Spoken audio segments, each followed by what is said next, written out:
Rolly won all those fights with Slim, but I mean, what do you expect when a 1 is fighting a 0? When a twisty glazed donut is fighting a regular glazed donut? By Rolly's side, she was supposed to win. And even though Rolly turned her into a merry-go-round, turned her into a washing machine, I gotta give Slim props for getting out there. Because Rolly fought her like 4 or 5 times and Slim still came out there looking okay. Like she had a few bruises, but it was barely anything, and she should have been toe up.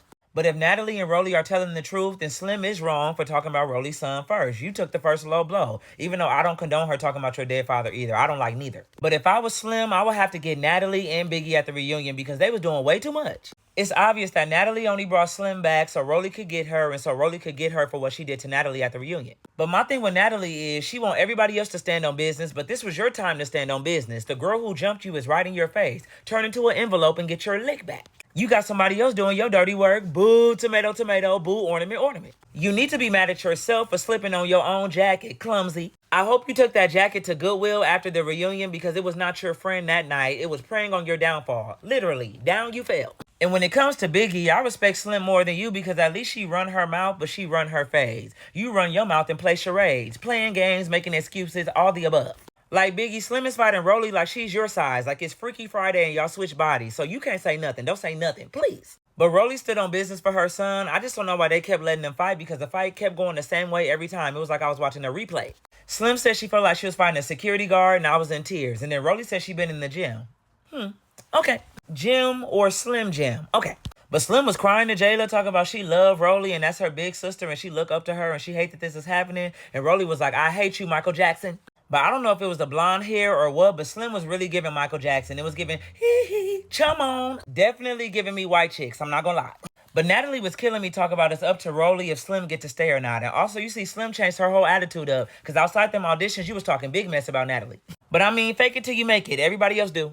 And the newbies having to say so on Slim is weird because y'all have nothing to do with this. I don't understand why Jazz is talking at all. These girls barely want you here, Jazz. So you talk about Slim got a slim chance, so do you. And Summer is weird for saying that it's forever beef with Slim and you don't even know that girl. What are you talking about? After a while, it was giving gang up on Slim and I don't like that. And so then the girls get into who's boring and who needs to go home. So they start asking people. And bro, I swear, before they said Emma's name and Emma ever said something, I forgot that she was even there because she be so quiet. She a background prop. She a tree.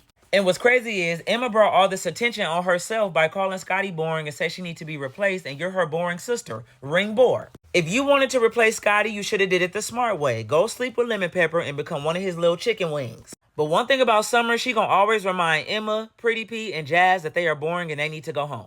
When she called them Ink, Pink, and Pepper Stink, I was in tears. I think she also called them the Three Blind Mice and I was laughing so hard. But Loki be giving obsessed because Jazz do not be worried about Summer, but Summer be worried about Jazz like she Ella Fitzgerald. But Big Lex picked Jazz and so did Ivory. They said that Jazz be name dropping and talking about everybody else but herself.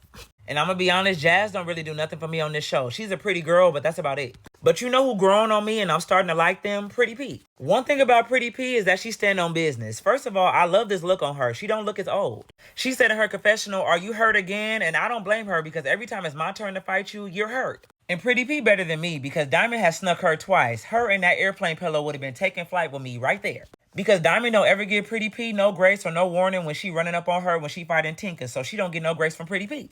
But Diamond had me dying. She said, let me rest and then tomorrow I'm going to complete you. I said, are you calling Pretty P unfinished? And Ivory was so over Diamond. She said, did you lose? Because it looked like it. Diamond looked like her flight got delayed and she just sitting at the airport. And when it comes to Bad Dolly, she low-key got to relax because before you was taking summer fights, you were barely doing anything. Pretty P was doing more than you. But next week, they getting it cracking. This part was so irritating because all of a sudden, Biggie, you're tough now. She can't have people over in your house or it's going to be a problem. Like, huh? And hey, maybe this was Biggie's payback for when Jada inserted herself into Biggie's business outside with Akbar when she threw the flowers on her birthday. But then again, Biggie, you sounded dumb because those are Jaden's friends and her glam team that Zeus allowed. So go get mad at Zeus, Lemmy, Natalie. Why are you telling Jaden? I was surprised that Jaden let Biggie talk to her like that. I'm like, you gonna let her do that? Okay. I was waiting for Jaden to walk over there or something like, ain't no way this the girl that y'all said won with Krishan. Ain't no way. But next week, they being messy by putting Big Lex and Ivory in the same room. And look who's at the scene of the crime. By the hairs of her chinny chin chin, Natalie is going to be messy for the rest of her life. I don't care what nobody say. But this causes Big Lex and Ivory to have round 72. But to be honest, they having the best fights this season. A lot of the fights this season have been whack. But Big Lex and Ivory delivers every time. They be throwing them bowls. But I'll see y'all next week.